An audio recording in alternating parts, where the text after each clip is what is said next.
భయంకరమైన విషయం ఏంటో తెలుసా? ఉరియా భార్యను తెచ్చుకొని రహస్యంగా నువ్వు పాపం చేసావు కదా, కానీ నీ భార్యలతో ఎదుటివాడు పట్టపగలే పాపం చేస్తాడు, నువ్వు చూస్తావు అది అన్నాడు. ఎంత భయంకరమైన పరిస్థితి ఆలోచించండి ఇది.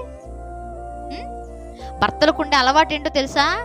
మామూలుగా పరాయి పురుషుడు చూసినా తట్టుకోలేరు వీళ్ళు.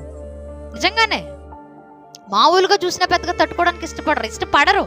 అలాంటిది భార్యలతో మరొక వ్యక్తి నీచమైన కార్యాలు జరిగిస్తూ భర్త స్థానంలో బిహేవ్ చేస్తుంటే అసలు భర్తలు తట్టుకుంటారా? గుండె ఆగిపోద్ది.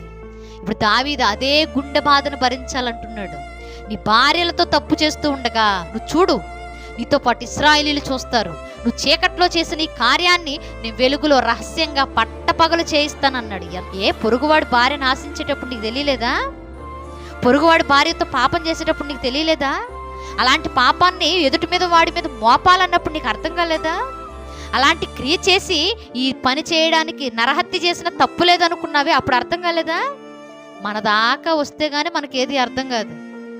అందుకే అన్నాడు కదా, నువ్వు చేసిన పాపానికి ప్రతిఫలంగా నీ ఇంట్లో నువ్వు చేసినవన్నీ తిరుగుతాయి, నువ్వు చేసిందే నీ నెత్తి మీదకి వస్తన్నాడు. వస్తుందా రాదా? ఒకడట బాగా గుంట తవ్వుతున్నాడట. ఎందుకు? ఆ గుంటలో ఎవరినో ఒకరిని పడేద్దామని.